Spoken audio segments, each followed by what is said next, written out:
going, Dr. Fithen? All right, as far as I know. You know, I just looked back at the assignments. I didn't realize, I thought I put more problems in there than 3 but apparently the next homework has just 3 problems in it. But that's okay. I'll do the curve gate problems for next week. But yeah, if I go into the assignments, I go in there. So what I did is I turned the homework so it still has a clock on it, and I don't know why, but it says it's timed. But I turned it into homework, which means you can redo it if you want to. For the quiz? Yeah, because now it's named Q2HW. So if you want to retake it, you can retake it whenever you want. I figured out what it was. I wanted to use kilonewtons. Kilonewtons wouldn't work. Oh. I just put newtons in. Oh. But I didn't do the times 1,000. 10 to the third. Or Oh, okay. And that's where I got it wrong. Yeah. Because when I went back and reviewed my answer, I was like, that's not right. I didn't do that. Oh, I did. Yeah. But So you can go back there and fix it if you want. And then the homework, I don't know what happened. I must have, but here, we'll look at it anyway. We'll just go ahead and start because I know it's not time. So we'll start early, leave early. So I did it. Oh, okay. So I remember putting this one in there. Okay. So it says, oh, here, let me look at it the regular view. It's kind of hard to see anyway. Okay, it says the company manufactures a micromanometer that works in the principles as shown in Figure 1. I'm assuming that I wonder what happens if I click that. Nothing. I think that's Figure 1. 2 reservoirs filled with kerosene, each having a cross-sectional area of that. The connecting tubes has a cross-sectional area of that and contains mercury. So I guess that's the grayish looking. between the two. Yeah, that must be the kerosene. Take that and that. Both H1 can be eliminated from the analysis. Okay. Oh, that's a hint. So, okay, both H1. But for me, I would include them and show that they can be eliminated. So if you did that, I mean, what's he want to know? Determine the pressure difference. So PA is minus PB equals 36. 6, okay. So PA is stronger than PB. So what I would do is start with A. I'd go down H1 through gamma of kerosene, come back up H, gamma of mercury, come back up, and come back up H, okay. This is going to be H1 minus, okay, let's see if I can get this. H1 minus H plus H2. Yeah. Right? I think so. So we come back up this distance, which this would be H1 minus H, and then add, yeah, and you're coming up through it, and you're going through the kerosene again, and you're arriving at PB. So he's saying something will cancel. This one will cancel. H2 doesn't cancel though.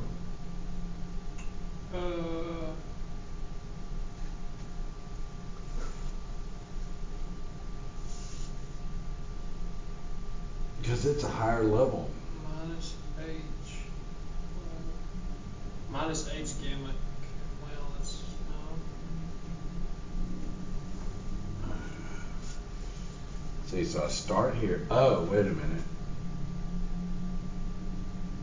That's PB. Okay, determine for the PA. I don't know about that. I don't know.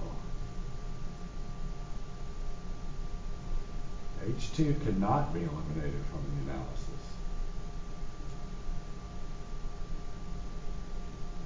You cannot eliminate that.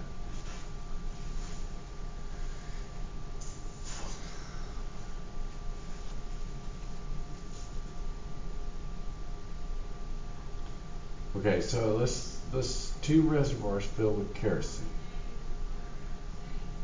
Okay, let's reread it a couple times, make sure we got it all. Because the way I'm looking at this, you can't do that. Okay. So, I can't make the screen get any bigger, so let's see. The Morgan Company manufactures a micrometer that works on the principles shown in Figure 1. Assuming that's Figure 1. Here are the two reservoirs filled with kerosene have a cross-sectional area of that. When they say cross-sectional area, I'm assuming that's from what this guy and this guy are seeing. They look down and they see a cross-section. The connecting tube has an area of that and contains mercury. Density, it doesn't. Both H1 can be eliminated from the analysis. I do not buy that. I do not believe it. You cannot eliminate Is that. H and H2 the same height? If they're the same height, It doesn't look like it in the graph, like in the picture representation. yeah. But if they're the same height, could you eliminate them? If they're the same height, then they would basically like knock each other out, and you'd be just left with this. So yeah, if this and this were the same, then it would knock out all this and knock out all that and leave only that. Is that the assumption that they're making though? That has to be the assumption they're going to make. You have to make some kind of assumption of what H2 is. You cannot eliminate it. It cannot be eliminated.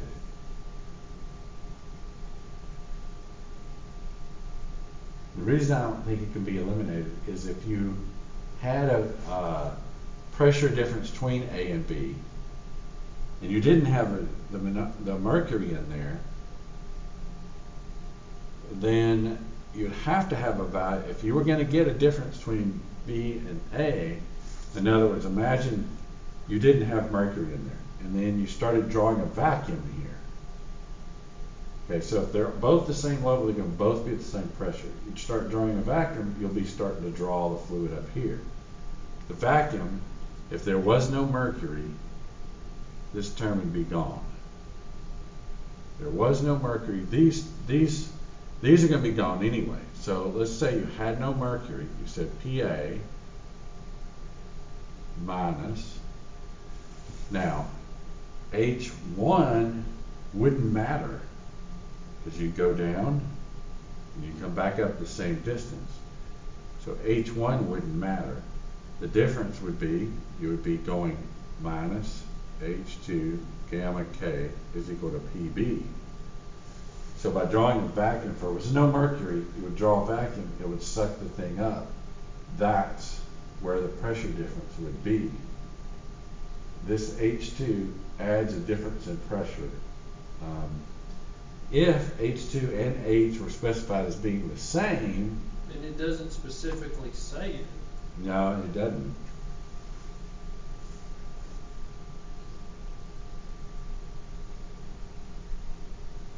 For the sake of the problem, can we assume it and work it and see if our answer matches up with theirs? Let's see what the available hints tell us. Yeah. Use the manometer rule. Okay. What is the manometer rule? Okay. Determining H. Let's see. Recall the manometer rule. I'm not sure I know the manometer. Starting at point A, proceed by adding the pressures algebraically one vertical fluid interface to the next and end at point B. Recall that the pressure terms will be positive if it's below the point, since it will cause an increase. I guess I've been doing that all along. Yeah. And it will be negative if it's above the point. Write the pressure difference at one side of the equal sign and simplify the expression from the other. Simplifying will eliminate H1. Okay? Yeah? I kind of see that. You can eliminate the H1. Okay, eliminating a determinant. Notice the amount of liquid leaving the left reservoir, O, is equal to the amount of fluid entering the tube.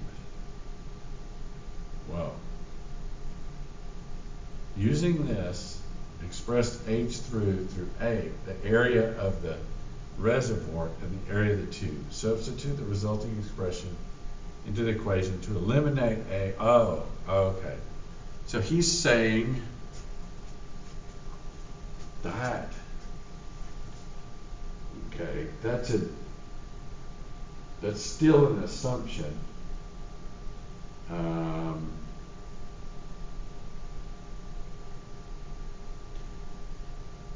Okay.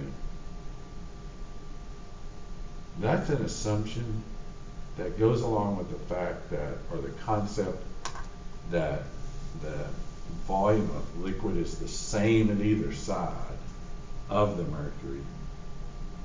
And as he shoves down, that's a dubious assumption, but we'll go with it. So he's saying equal to the amount of liquid, okay, notice the amount of liquid leaving the left row is equal to the amount of liquid entering the tube, yeah? Using this expression, H2 through H, the area of the reservoir and the area of the tube, substitute the resulting expression. Okay. He's calling it a closed system. Yeah. Where everything technically has to stay in the system. Yeah, and it is. The key was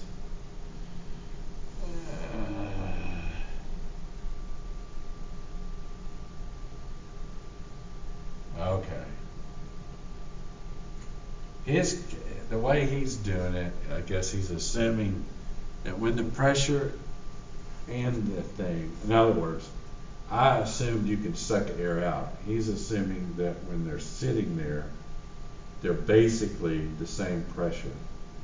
That's an assumption that, okay, but then as you pressurize this, it shoves the stuff down.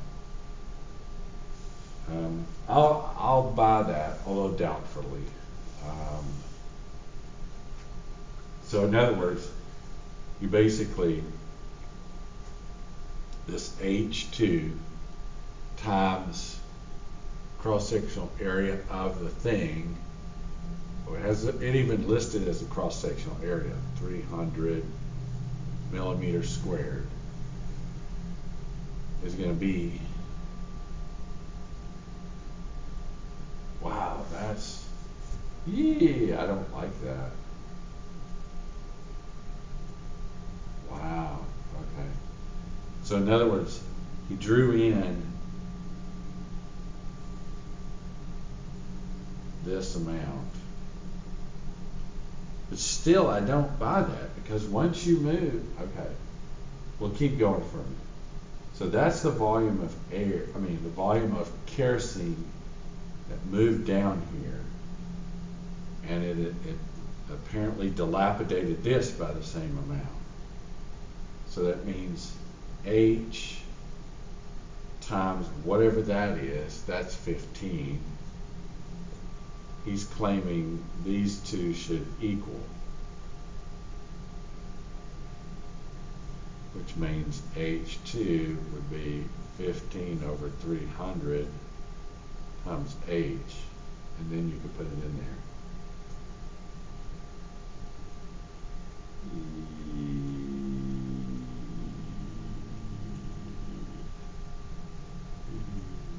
Have to think about that one. I mean, you really don't have any other choice. There's an assumption that takes place in order to find the H2 that way. The assumption is, I think, the volume of the kerosene here, the volume of the kerosene there are the same.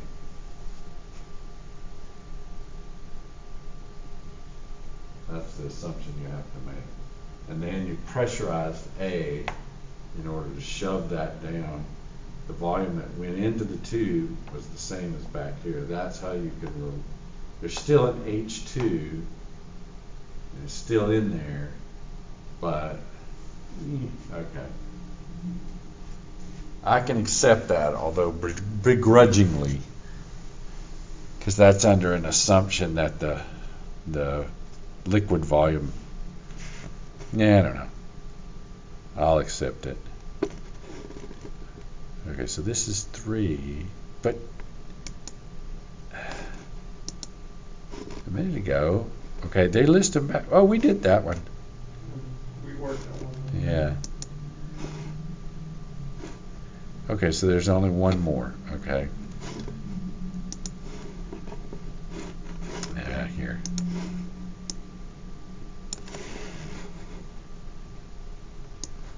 Okay, get myself to about right there.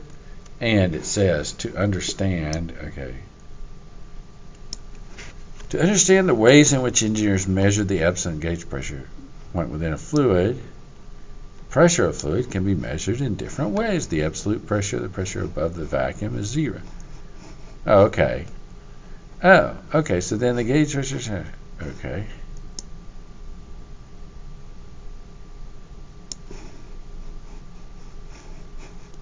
Okay, so this is all good, but what? Oh, here we go. There's another. Starting at the point of the fluid where the pressure is to be determined, and add the pressures algebraically from one vertical interface to the next until you reach the liquid surface at the other end of the manometer. Okay. Okay. All right, so then it says a multi-fluid manometer. Okay. In figure 1, consider figure 1, I guess that's that, where the water's in the tank is pressurized by air. The pressure is measured by a manometer that uses multiple fluids subject to standards. The density of the fluids are ... and ... determine the absolute pressure of the air in the tank. Okay. Now, the absolute pressure. Do you have the? Does he say? I can definitely tell him the gauge pressure.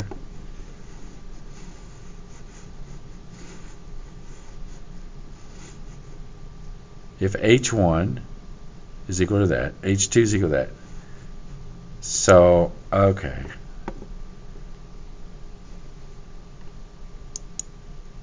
That's what I want to see. Oh, I can do the gauge pressure. That's not a... So wait a minute. Calculate the gauge pressure. But he asked me for the absolute pressure. But does he tell me the... Do you remove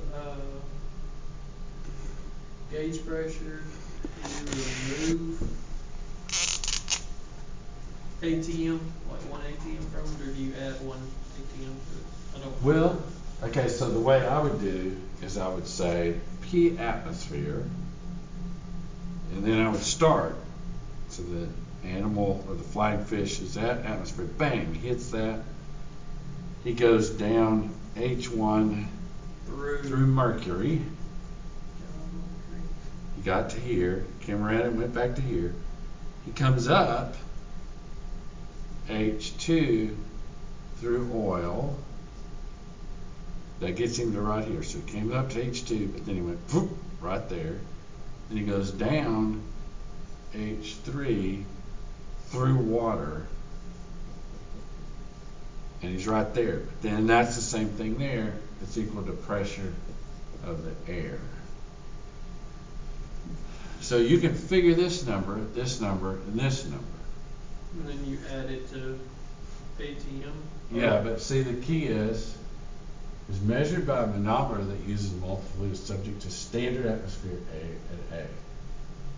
Okay, so so this is true, but what was his question? Did he want to know the gauge pressure?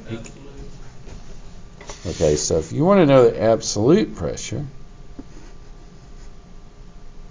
oh, okay, it's the gauge. Okay, he wanted to know the gauge pressure. Okay. He wants to know the pressure air gauge, and that actually is going to be that. That's not what he asked for in the question.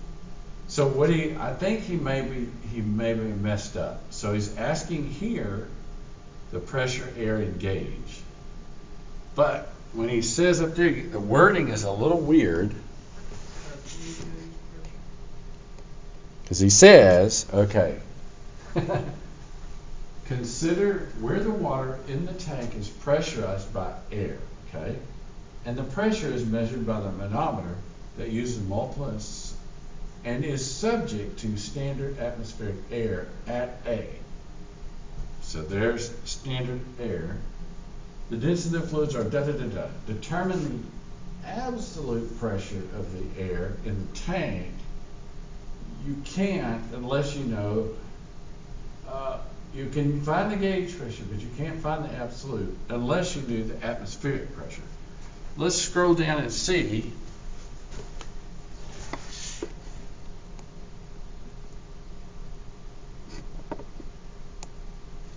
Oh, I don't understand that. Enter your answer. So, P air gauge. P air.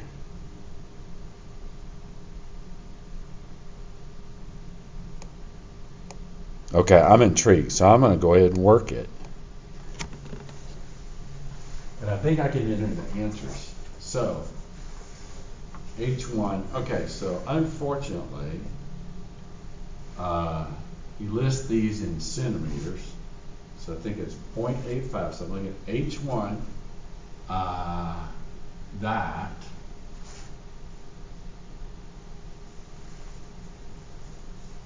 And then I got H2, which is minus 100 centimeters.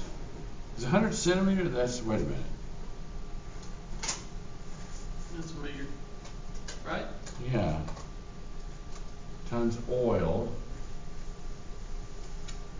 880.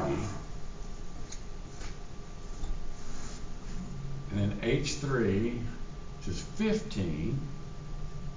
0.5 times,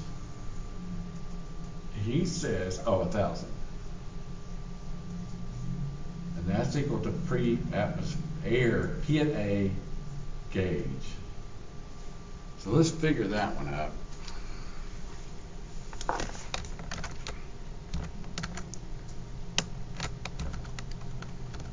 I thought I had MATLAB up. Apparently not. 10,787.5. That's what the total answer is? Mm-hmm. 10,000. Without ATM. Okay, 10,875? 10,787. Oh, 10,000. 787.5. Okay. Let's go ahead and put that in and see. Okay, so you go down here. Now the key is going to be, I wonder what his units are going to be. Well, here, let's do this. I don't care about getting credit. 10,000. Okay, so that's what we got. So a Pascal, you said Pascal, so he's got 10 to the 5. 1, 2, 3. What? Did we have another digit? Or did we not? Wait, so we had 10,000. 787.5. Okay. So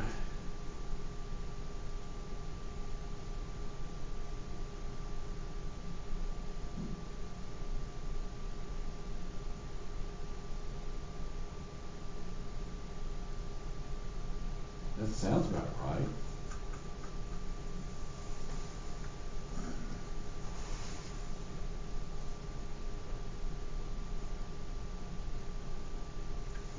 One times 880 is 880. Yeah. And then 0.85 times 13,550 is 11,517.5. So what I'm trying to 15 times 1,000 is, or 0.15 times 1,000 is 150. but And then I you think minus the 880 and then you add the 150. Pretty sure I did it right. okay, it does sound right. Okay, so I'm gonna do this.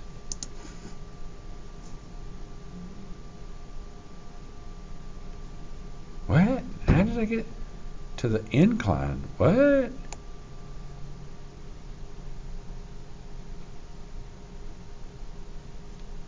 Okay, did I?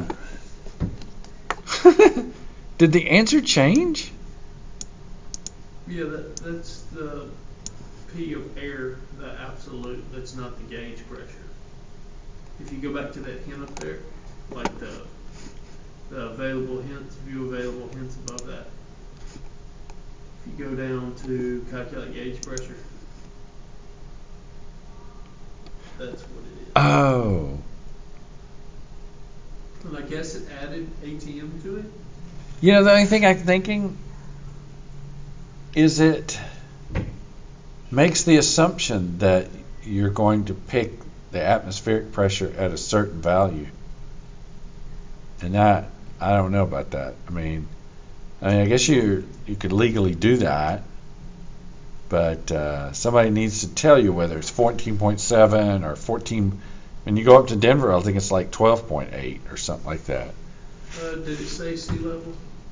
That's a good question. Standard atmospheric pressure. Oh. Don't we assume sea level is standard? Yeah, that's Unless correct. Yes. Specifically told otherwise. Yeah, I did not. That didn't. The standard word standard didn't register with me. Okay. All right. So let's go back and see if I can. Let's see if he does that. Oh wait. He went ahead and calculated. Let's go ahead and calculate PB. The H1. Okay, just as a curiosity, pressure at B. So he actually found out the pressure at B, which is H1 times gamma of Hg. And that number, what did you get for that number? Give me just a second. 0.85 times 13,550 is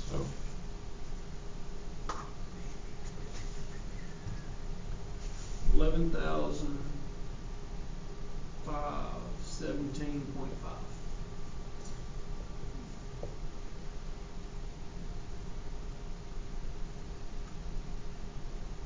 Oh, you know what? I have not done one terrible thing here. I've made a terrible mistake in that I'm supposed to multiply this times G. That's a mistake.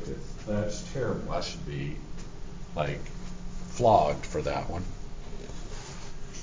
Because he gave us the density. I'm writing them down as specific weight. And I've not written the G. So that's where. So if you take that final answer that I just gave you and times it by 9.1. Yeah. 9.81, I wind up with, yeah, that's right. What'd you get? I got 1.0, and then when you round it, it'll be a 6 times 10 to the 5th. Okay. And that's what, Which would be the yeah, gauge pressure. yeah. And he's actually adding his 1 point something pascals, or kilo, whatever. 1.06. Yeah. So he's taking the gauge pressure, adding the standard atmospheric to get that one. So my brain did not register the word standard. Where does the what am I trying to say? Where does the 9.81 come in the first step? In this, okay. So let me try to recopy this. I'll shove each term over. Do you just times it all by 9.8? Yeah, because what it was, like this one, and then I've got a G because this is rho and this is H. So these two terms actually is the gamma. Okay. And so I made that's a bad error. So let's see, 1 times 880 times G, which this would be the density times G times the H, and then that was a minus sign, and then a 0.85, 1350 times 9.81. So I just wrote down that instead of the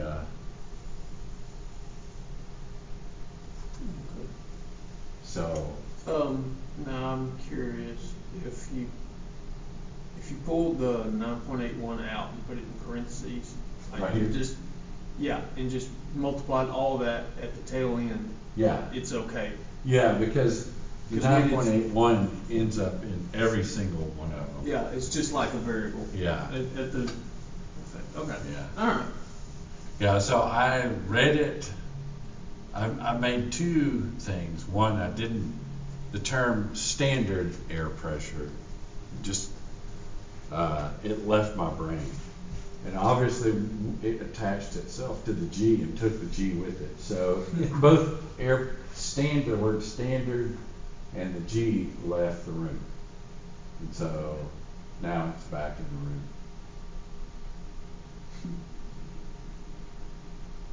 Because I knew that was not making sense. Yeah. No matter how many times I did it. Yeah.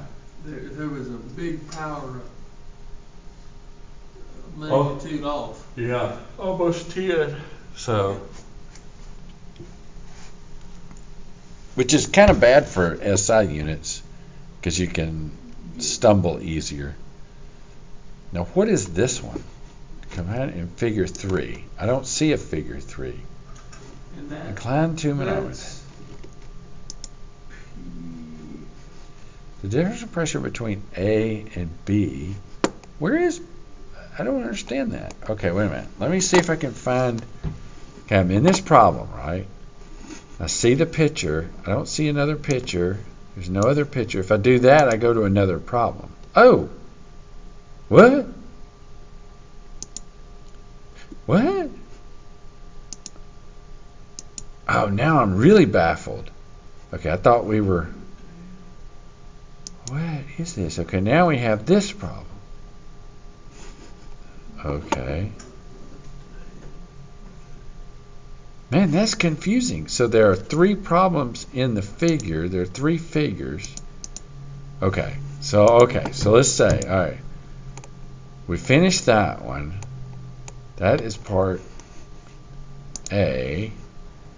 And then part B is a differential and an inclined manometer. Okay, so you got a picture for each part. Wow, okay. So part B, okay, differential and figure 2. What happens if I do this and then do that? Oh, okay. All right, so if you click, it changes the figure there. Man, this takes a little getting used to. Differential manometer, measure the static between A and D, there they are, in the pipe. Calculate A if the gauge pressure is that at A. Wait a minute. Wait a minute. If the gauge pressure is 150 a day, 100 kilopascals at D, and H1. Oh, okay, so that's really interesting. Well, that's sort of tricky. And not very normal. Wow. He might have made things unduly difficult there and unnatural. Okay, so what he's doing, he says the gauge pressure at A is 150 kilopascals at A. So here it's 150 kilopascals. 100 kilopascals at D.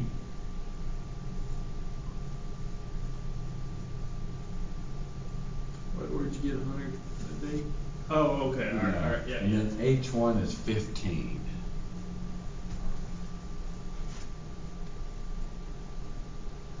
Okay. Now, express your answer in centimeters. Okay, so what is the question? Okay. Numbers what measures the difference in static pressure A and D. Calculate H2. Ah, okay. I get it. So this is what we're supposed to enter. So if I just take off and say 150 kilopascals, so I start here. Okay. So I got to go down this distance, which is H3 minus H2. Yeah, so what I'm going to do, I'm going to do something really strange here. Because there's a reference level that is right here.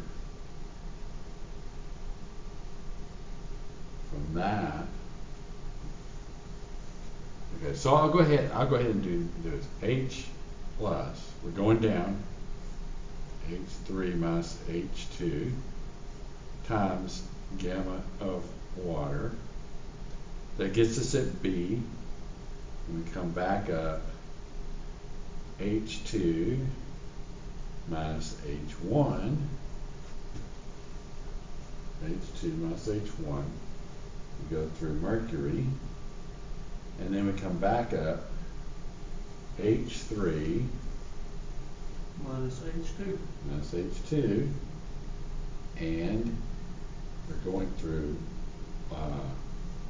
water. I'm assuming. And we arrive at 100 kilopascals. So we know H1. Okay, so here's what we do know. So I'm going to just do checks. I know that. Is he going to give me that? I guess. I can find that. I can find that. I can find that. He gives me H1.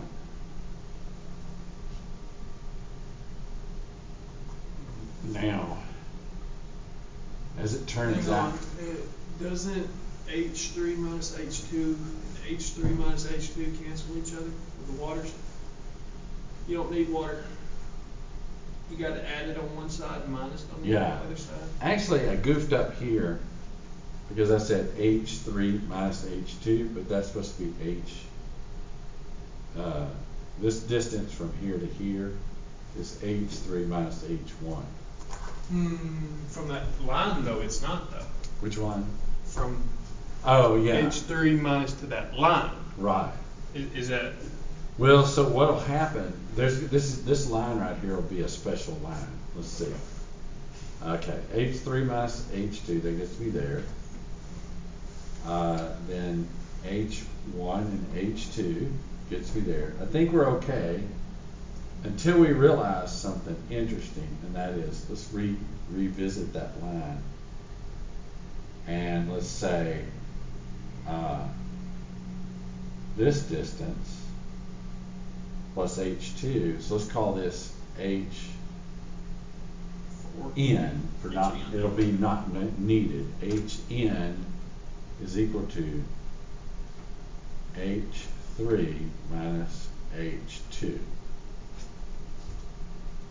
He's made this unduly complicated. So H3, okay, so wait a minute. H3 minus H2, well, I'm repeating myself here. So that Hn, we can get rid of that. Let's see let's see if we can figure out, because it'll happen here and here. Nothing will happen here. These two end up doing something weird. H3 minus H1 is not the same as H3 minus H2. Right. But guess what? What is this distance? This distance is H2 minus H1.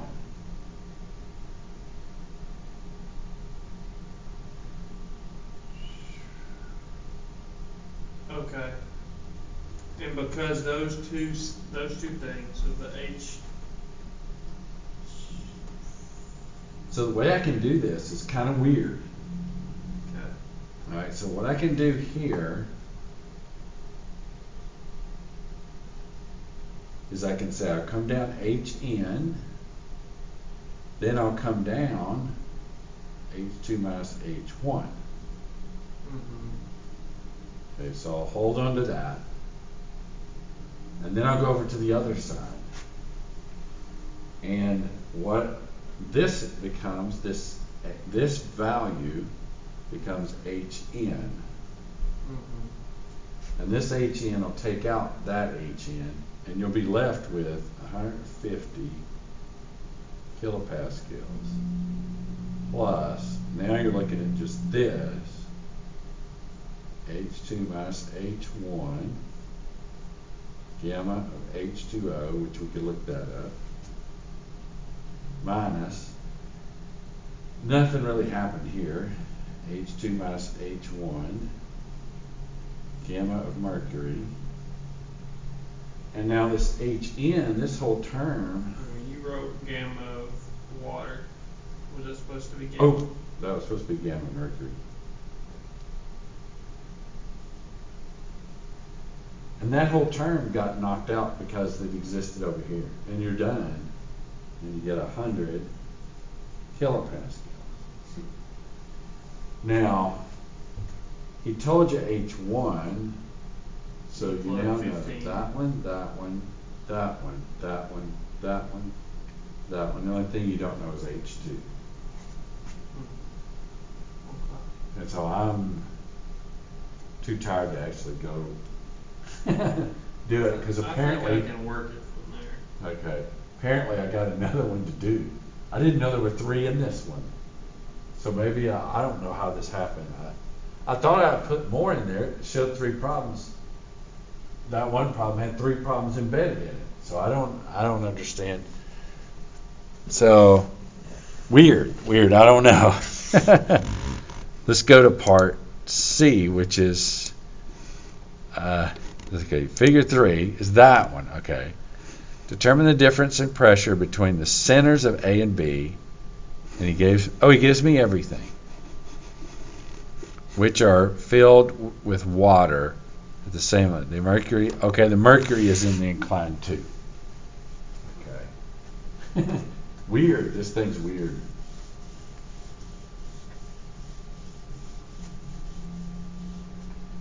So you just take off at A.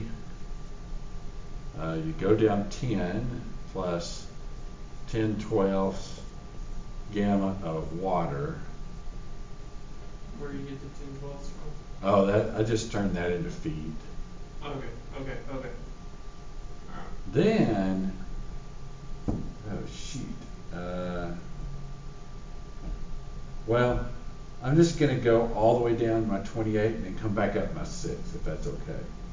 So there'll be a new spot here. They'll end up, so usually I stop along the way, so this is C, but now I'm going to go all the way down which is I'm increasing, and if that's the case, oops, well, okay, so I can draw a box around this. I can erase it in a second. So I'm actually going down this distance, which is 28, okay, 28 inches over 12, that's how many feet it is, times the sine of 35. There's sine of 35, that's cosine of 35. It gets me to there. Now it's come up, this is through Mercury. I come up 6/12, or a half a foot, through Mercury. And then I come up that extra 10 inches, the gamma of H2O, and I arrive at PB. Okay, so I started at A, increased to there, increased down to here, decreased to here, and decreased back to B. So first thing that'll happen,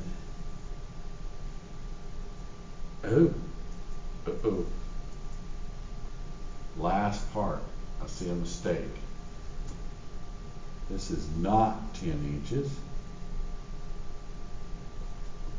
There's your 10 inches. So the question is, how far back up did you go?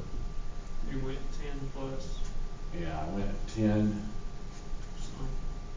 I'll put a parentheses. I'll put 10 plus that distance is the same. Wait a minute. So this will be, this is weird. It's going to be that distance minus that distance. Plus 28/12 sine of 35 minus 6/12. Okay, again, that was that distance. This is the 28/12 sine of 35. And this is 6, so therefore this is that distance minus that distance. And then I go up another 10 inches. So this is the 10 inches.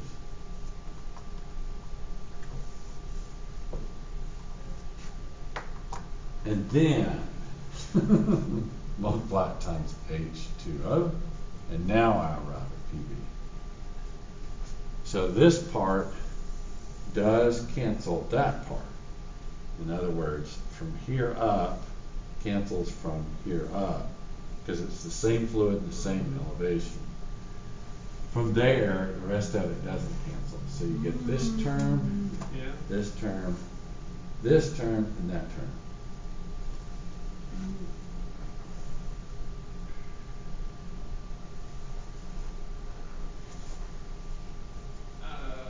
For the positive 28/12 sine 35 gamma of, that's why it doesn't cancel. Gamma of mercury and gamma of water, they're not the same. Okay, all right. So the gamma of mercury offsets here. Yeah. Okay, I'm following it. Yeah, so you get it, it's like a detailed accounting thing where you're making sure your distance is up, or I don't even want to. Then you got to make sure your units stay right. Yeah. Or your. Yeah. You know. What you write is what you need to write. Yeah. For what you're going through. Yeah. Don't do what I did a minute ago, which was forget the G. That one doesn't have a G, does it? No, because, well, it will in there, but I think he's expecting you to go get your your gamma from somewhere else.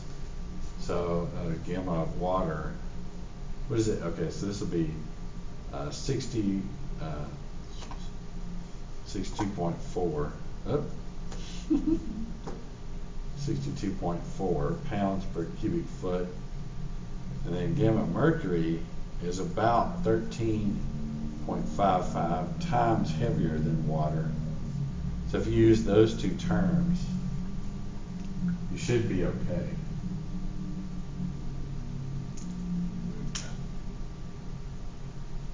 appropriate of units, 3 significant figures. What unit would that be? If you use this where you're converting inch to feet, it'll be pounds per square foot.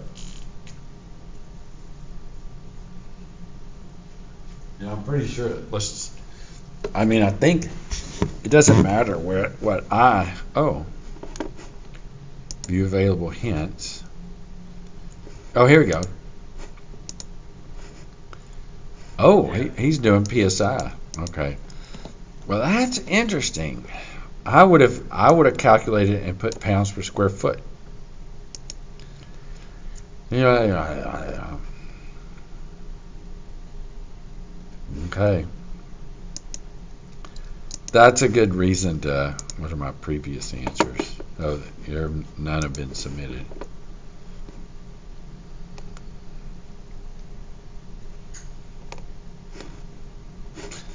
Okay, so now if I do 3, okay, see what happens here. Oh, okay, we did those, so yeah. Okay, so that's all. Really 5 problems. Yeah, it really was.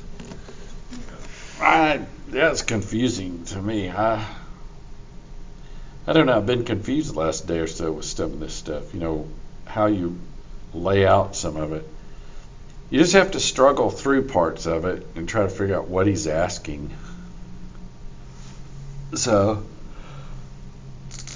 I would have entered the answer as pounds per square foot. I don't know what he would have done. Let's try something weird. Okay, I'm not looking. Wait, that's the wrong one. Okay, wait. I'm looking for C. Okay, let's just say.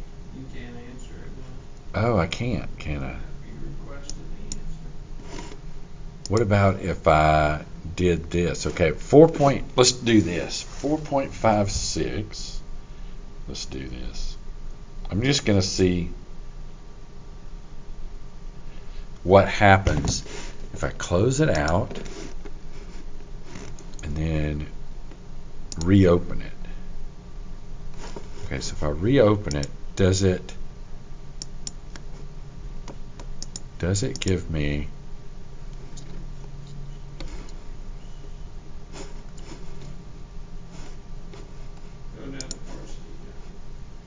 Oh, it remembered. Shoot.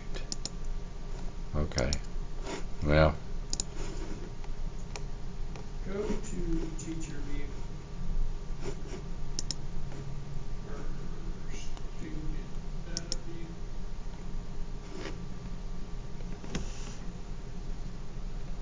Well. Print view? Oh, that's if you want to. Oh. Answer. Oh, that's interesting. Okay, so interesting. Copy and edit an item. Huh? Yeah, I don't know that I'm sure of that. I guess you can edit the problem. Oh, I don't know if I want to touch that. Yeah, I wouldn't either.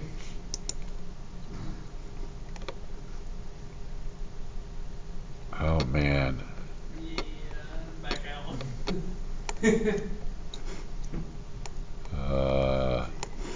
Yeah. I'm just gonna close the window. I don't want to mess the system up. If I did that and messed it up, would it mess it up for all the other people across the country using it? I don't know. I don't know. Anyway, well, we should call it a day. Hydrostatic, that's that. Oh, that's the same thing that is. Oh, while we've been here, somebody worked it, because it was 1 and 13 when we first came in. There you go. When's this one due again? It says 4 days. It should be, I don't know. Yeah, Tuesday, yeah.